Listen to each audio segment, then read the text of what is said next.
Thanks for staying with us on TVC News. His activism helped end racial discrimination in America's social life. And 50 years after his assassination, the impact of civil rights icon Dr. Martin Luther King Jr. continues to resound the world over.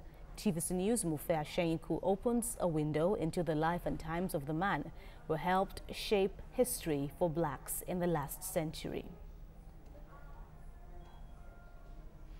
I feel that we can still have a nonviolent demonstration, and that we will have a nonviolent demonstration here in Memphis. The important thing is that we are not going to be stopped by mace or by injunctions or any other methods that the city plans to use, and I think they're making a grave mistake. Martin Luther King Jr. was 39 years old at the time of his death and had gone to Memphis to support striking sanitation workers who were fighting for increased wages and better working conditions.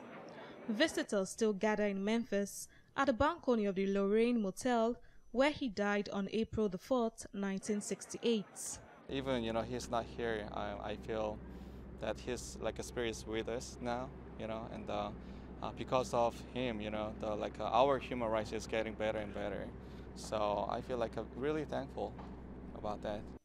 In March 1968, he led a sanitation workers' march in Memphis, which erupted in clashes between his supporters and those who opposed his civil rights program. He returned in early April to lead a similar peaceful march.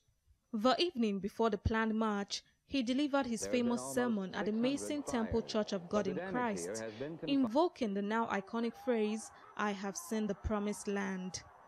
But King was gunned down on a hotel balcony by James L. Ray, a zealous supporter of segregation, hours before the second sanitation march was to commence.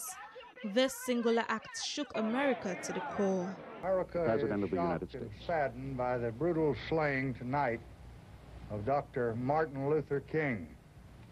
I ask every citizen to reject the blind violence that has struck Dr. King, who lived by nonviolence.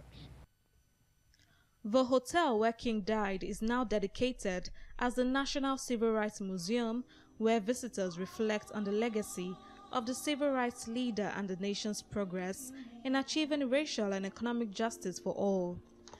Despite King's teaching of nonviolent resistance, the days immediately following his death were marked by rioting in several American cities.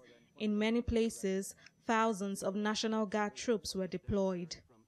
Some say the social justice vision of Martin Luther King Jr. still has not been realized for African Americans and others. But before Dr. King died, he left words of hope. Mine eyes have seen the glory of the coming of the Lord. Mufea Sheinku, TVC News.